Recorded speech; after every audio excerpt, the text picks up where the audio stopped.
Straight to my next guest, economist and former deputy director of the Institute for Fiscal Studies, the think tank. Carl Emmerson joins us to talk about the budget. Good morning to you, Carl. Good morning. Thank you very much for joining us. Well, I mean, I suppose I was going to ask for your basic reaction to the budget and what we heard. Good for Britain, good for growth, good for workers, good for who? And the outlook is really quite poor. It is particularly, I think, striking how poor it is for households. So if you think during the 2010s, we had per person income growth after inflation averaging about 1% a year. That's really bad by historical standards, really not a good decade. The latest forecast suggests that a combination of the economy not growing very quickly over the next few years, plus the Chancellor's choice to put taxes up by 26 billion a year, means that we're looking at average income growth of about 0.3% a year per person. So some growth for household incomes, but even weaker than what we had to put up with over the 2010s. And as I say, that's a combination of weak growth in the economy, plus the fact the Chancellor's putting up taxes, which clearly squeezes household incomes. It does have some benefits. It will reduce the deficit. The government's borrowing, but it puts extra strain on households. Well, you say it reduces the deficit, but not by as much as the taxes have gone up, because a whole whack of it is going to go on benefits for people. And that has been the big concern for an awful lot of people. You know, workers are facing more tax, including people at the very bottom end of the working income scale. And benefits are going up by inflation, and more people are going to be able to getting benefits, particularly those with larger families under the axe of the two-child benefit cap. It's very interesting, the Office for Budget Responsibility, as we saw before the budget with that leak, that they made it very clear that there was no measure, not one measure in this budget that would actually deliver growth, which is a bit bizarre, given that we've been told for the last year and a half that this was the number one priority for Rachel Reeves, and of course is the only way really of delivering rising living standards for people.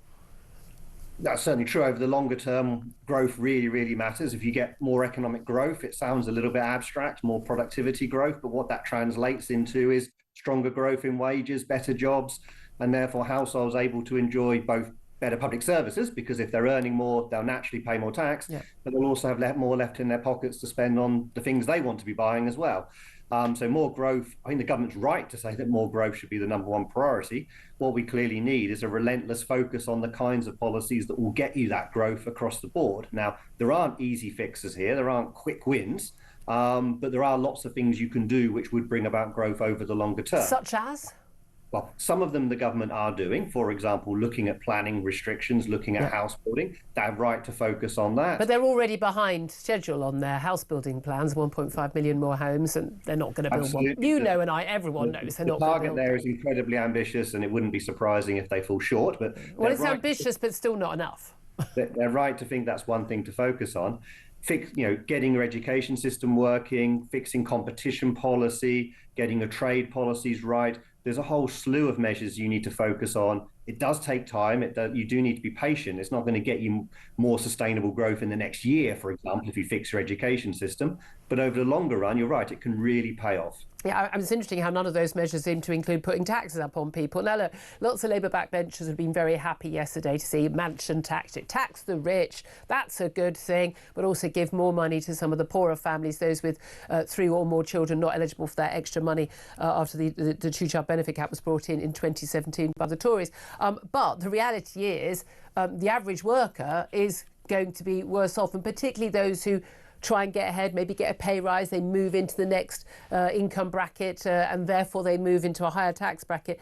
Talk us through some of those tax brackets, because there's, again, an amazing information this morning that workers who are earning £35,000 a year or less would have been better off, not with the freezing of tax thresholds for 20% rate, 40% and 45% rate, but would have been better off with a really straightforward, blatantly manifesto-promise-busting tax rise, as in, we are going to put up the basic rate of income tax by 1 or 2 pence, which is what we thought the Chancellor was going to do, and she hinted strongly that she was, and then you turned on that. But what do you make of her decision not to just go for a cross-the-board, blatant, open, honest tax rise, rather than what she actually decided to do?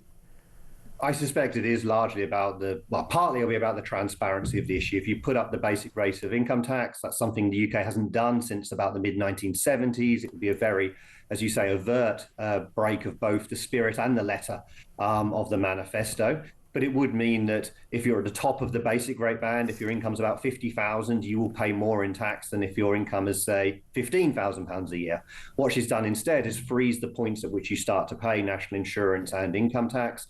That means for people who are already basic rate taxpayers, they'll all pay the same additional in terms of income tax, so in cash terms. So it's a bit of a bigger hit for sort of lower income basic rate taxpayers than higher income taxpayers. And it means a lot more people will be dragged into tax. There's about 800,000 more people will be paying income tax as a result of yesterday's budget. About 900,000 will be dragged into higher rate tax. And if you go back to the early 90s, we were in a world where only about 7% of income taxpayers were paying the higher rate. It's now going to be getting on for a quarter. That's a really big change in the structure of our income tax system. And I think it's also worth pointing out that more people will be dragged into national insurance, which in my view is also a pretty clear manifesto breach. Yeah.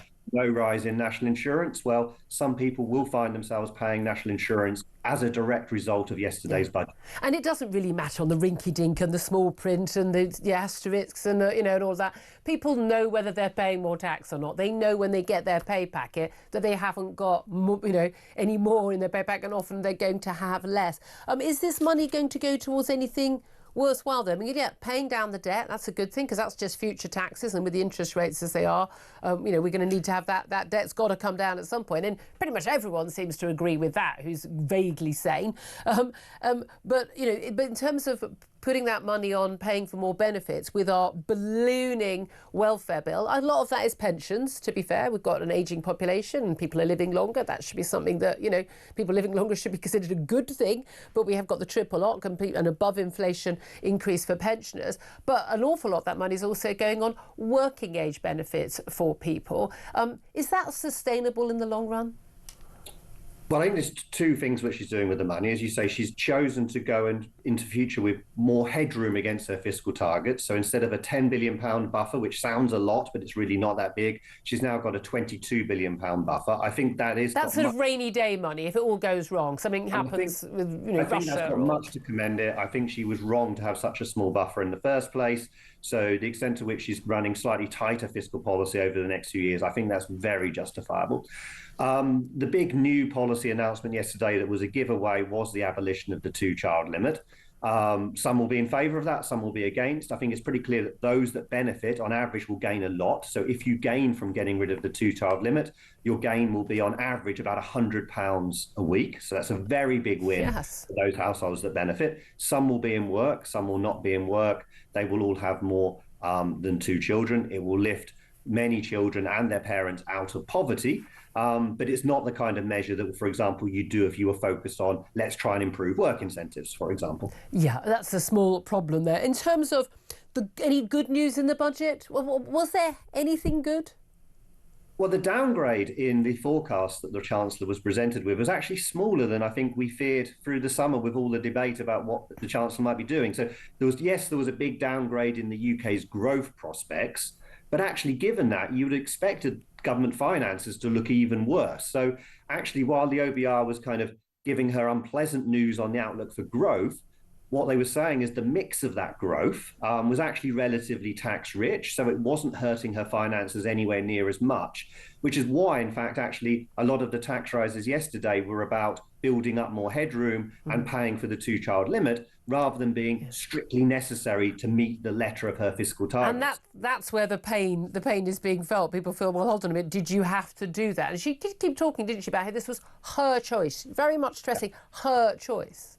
I think she's right. It was a choice. It wasn't the case the OBR dealt her a really bad hand. As I say, there was some good news in those fiscal numbers as well as some bad news. So she made some choices. I think the choice to run more headroom, to be a bit more cautious on the public finances, is something I at least think is a very good thing. Yep. I think the choice on the two-child limit, people will take different views on depending on their distributional preferences, essentially. Yeah, indeed. Really interesting to talk to you. Thank you for that analysis. Carl Emmerson there, former Deputy Director of the Institute for Fiscal Studies. Henry Hill. And it is interesting, Rachel Reeves, how much this was, I should say, her choice. And people, I think people would feel very different if it was sort of, look, we're about to be at war with Russia.